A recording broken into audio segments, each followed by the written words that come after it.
बिस्मिल्लाहिर्रहमानिर्रहीम। Second year के 19 lecture में हमने क्रोयन से बात शुरू करनी है। बेसिकली क्रोयन है क्या? It is the chemical decay of metal due to the chemical reactions that are taking place in the surrounding. Ninth में कभी हमने ये बात पढ़ी थी, the air without moisture and moisture without air can't enhance the corrosion. Corrosion के लिए पहले मैं जल्दी जल्दी आपको दो बातें बता दूँ। सबसे पहली बात है कि मॉइस्चर होना ज़रूरी है रैपिड एक्शन के लिए। दूसरी बात, मॉइस्चर के साथ एयर होनी ज़रूरी है कि सिर्फ वाटर मैटर नहीं करता, एयर का होना भी ज़रूरी है। दोबारा सुने कि क्रोजन है क्या? केमिकल डिके, मेटल का टूट फूट जाना, मेटल का ख़राब हो जाना, मेटल को जंग लग जाना, ये क्रोजन है। क्रोजन क्यों होता है? केमिकल रिएक्शंस की वजह से। किधर होते हैं केमिकल रिएक्शंस? सराउंडिंग में, मेटल की सराउंडिंग में। कुछ बातें जल्दी जल्दी पढ़ते हैं। काजेज ऑफ क्रोजन में सबसे पहली बात, जो गैसेस है ना, ये मेटल के साथ रिएक्ट करती हैं। गैसेस के पास ऑक्सीजन भी है, सल्फर भी है, कार्बन डाइऑक्साइड भी है, because the air is a mixture of gases. जब मेटल ऑक्साइड्स ऑक्सीजन के साथ अमल करते हैं तो मेटल ऑक्साइड बनाते हैं, आगे हमने बनाने। मेटल सल्फर के साथ रिएक्ट करते हैं तो सल्फाइड्स बनाते हैं। मेटल हवा के अंदर कार्बन डाइऑक्साइड जो मौजूद है उसके साथ रिएक्ट करते हैं तो क्या बनाते हैं?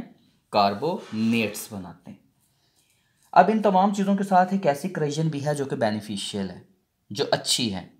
अब क्रोजन तो हमेशा मेटल को ख़राब करती है, ये एक ऐसी क्रोजन है जो अच्छी है।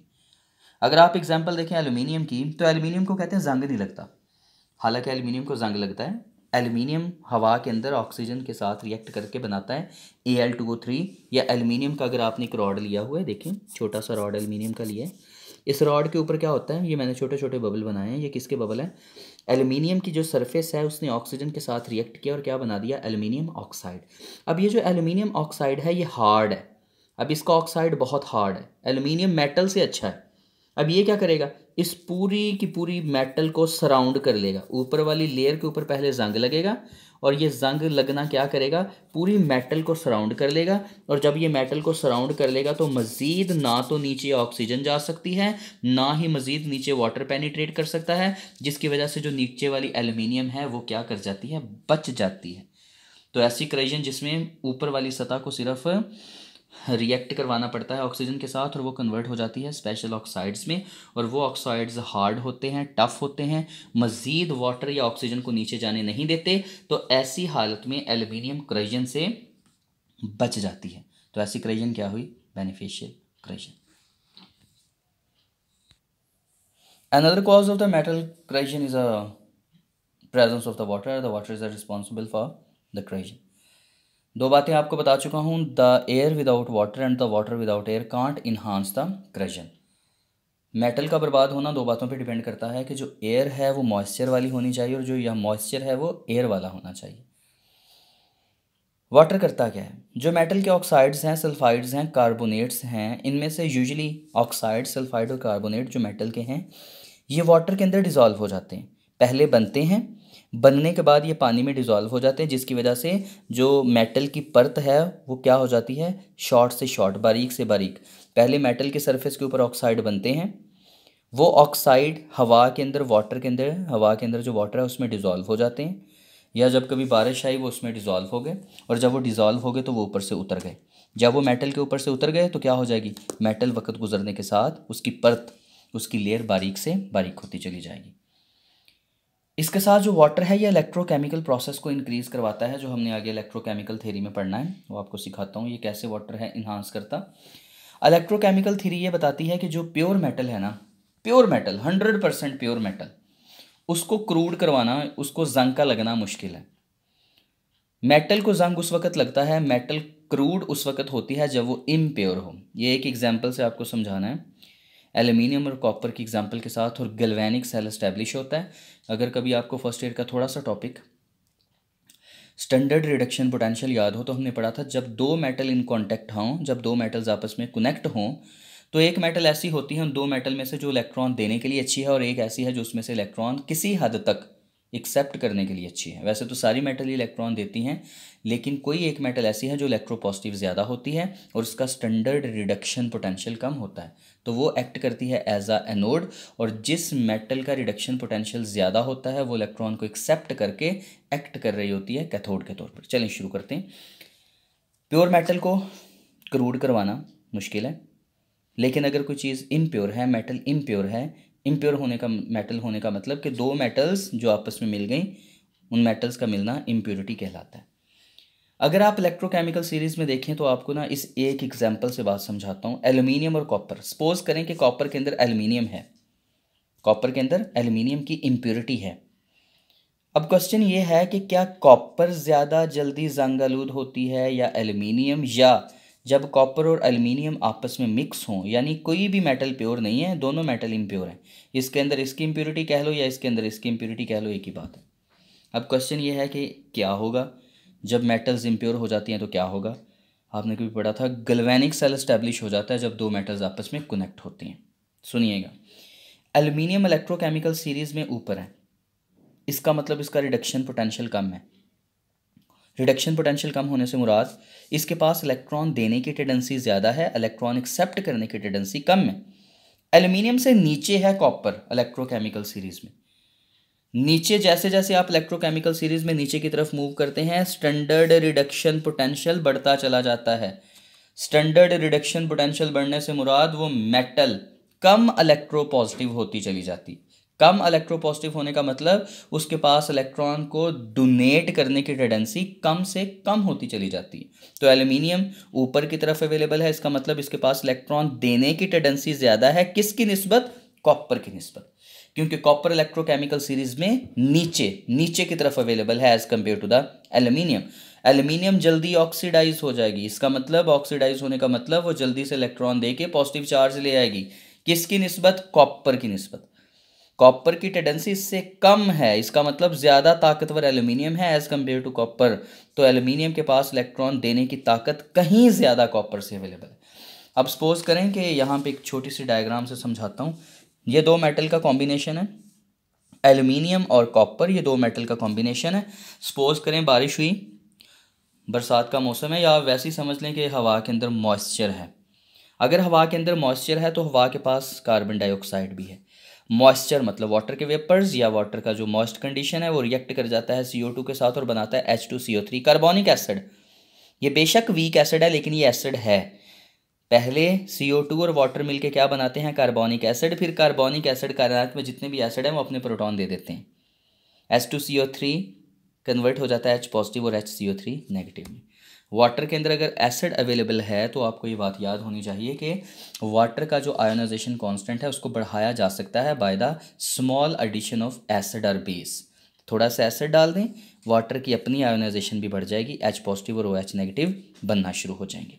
तो इसका मतलब जब आप बारिश की बात करते हैं या नमी की बात करते हैं या हवा के अंदर नमी की बात करते हैं तो उसके पास इतनी स्पीशीज़ अवेलेबल होती हैं, H positive, HCO3 negative, H positive और OH नेगेटिव। तो ये तो कॉमन है आपसे, H पॉजिटिव, HCO3 नेगेटिव और OH नेगेटिव, ये सारी स्पीशीज़ अवेलेबल हैं केटाइन और एनाइन की फॉर्म में। बहुत अच्छे इलेक्ट्रोलाइट हैं, इसका मतलब जो मॉइस्चर है वो बहुत अच्छा इलेक्ट्रोलाइट है और केमिकल रिएक्शन बहुत अच्छे से प्रोसीड हो सकता है।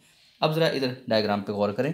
वाटर का मैंने आपको बता दिया करैक्टर क्या है, वाटर कैसे काम करता है, ये आपको समझ आना चाहिए। वाटर बेसिकली एसिड प्रोवाइड करता है। ये देखें, एल्युमिनियम इन कांटेक्ट है कॉपर के साथ। एल्युमिनियम ज़्यादा इलेक्ट्रोपॉजिटिव है। एल्युमिनियम के पास एटॉमिक नंबर 13 है, अपना ऑक्टेट पूरा करने के लिए वो 3 इलेक्ट्रॉन निकाल देता है। ये 3 इलेक्ट्रॉन जाएंगे किसकी तरफ जाएंगे, ये कॉपर की तरफ जाएंगे। क्यों, क्योंकि कॉपर का रिडक्शन पोटेंशियल ज़्यादा है। रिडक्शन पोटेंशियल का मतलब कभी हमने पढ़ा था कि इलेक्ट्रॉन को लेने की टेंडेंसी एल्युमिनियम के पास होगी लेकिन कॉपर के पास उससे ज़्यादा है। तो इसका मतलब इलेक्ट्रॉन किधर से ट्रैवल करेंगे, एल्युमिनियम से ट्रैवल करेंगे किसकी तरफ को, कॉपर की तरफ को। इसका मतलब ये कहीं इलेक्ट्रॉन नहीं जाएंगे, ये इलेक्ट्रॉन ऐसे इकट्ठे होते जाएंगे, क्योंकि कॉपर भी बजाते खुद मेटल है, ये कहीं नहीं जाएंगे। सिर्फ इलेक्ट्रॉन को हासिल करने की या खींचने की टेंडेंसी किसके पास ज़्यादा है, कॉपर के पास। किसकी निस्बत, एल्युमिनियम की। क्यों, क्योंकि इसका रिडक्शन पोटेंशियल अच्छा है। ये फर्स्ट ईयर अगर आपने अच्छे से पढ़ी है तो ये बातें आपको आती हैं। तो एल्यूमिनियम से इलेक्ट्रॉन किस तरफ को ट्रैवल करना शुरू हो गए, ये बेसिकली मेटल का एक मिक्सचर है आपके पास। एल्यूमिनियम से इलेक्ट्रॉन किस तरफ को आए, कॉपर की तरफ। जब एल्यूमिनियम इलेक्ट्रॉन देगा, इधर देखें, जब एल्यूमिनियम इलेक्ट्रॉन देगा तो उसके ऊपर चार्ज कौन सा आएगा, पॉजिटिव, क्योंकि वो 3 इलेक्ट्रॉन देता है। एल्यूमिनियम की इलेक्ट्रॉनिक कॉन्फ़िगरेशन देखें, आपको पता चल जाएगा। एल्यूमिनियम 3 इलेक्ट्रॉन देगा, ये इलेक्ट्रॉन कहीं नहीं जाएंगे, किस तरफ को ट्रैवल कर जाएंगे, कॉपर की तरफ। कॉपर के सरफेस के ऊपर ये इलेक्ट्रॉन अवेलेबल होंगे। अब अभी आपने पढ़ा कि जो वाटर के अंदर कार्बोनिक एसिड बनता है वो क्या प्रोवाइड करता है, एच पॉजिटिव। समझ लें ये सारी चीज़ें पानी के अंदर इमर्स हैं।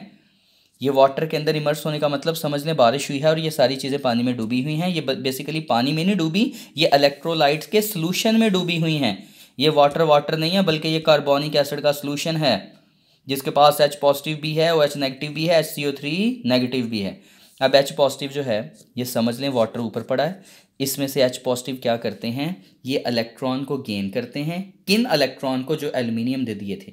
अगर 2 मोल ये होता तो 6 मोल इलेक्ट्रॉन होते, और 6 मोल इलेक्ट्रॉन 6 मोल हाइड्रोजन को 3 मोल हाइड्रोजन गैस में कन्वर्ट करवा सकते। या आप मज़ीद भी इसको समझ सकते हैं, 1 मोल एल्यूमिनियम 3 मोल इलेक्ट्रॉन देती है। अगर ये मैं 2 मोल ले लूँ तो ये 2 मोल केटाइन बन जाएंगे और ये 6 मोल इलेक्ट्रॉन मिल जाएंगे आपको, ठीक है। मल्टीप्लाइड बाय 2 तो कितने मोल हो गए, 6 मोल इलेक्ट्रॉन। तो 6 मोल इलेक्ट्रॉन अगर 6 मोल हाइड्रोजन पॉजिटिव के साथ मिलें तो 3 मोल हाइड्रोजन गैस इवॉल्व करवा सकते हैं।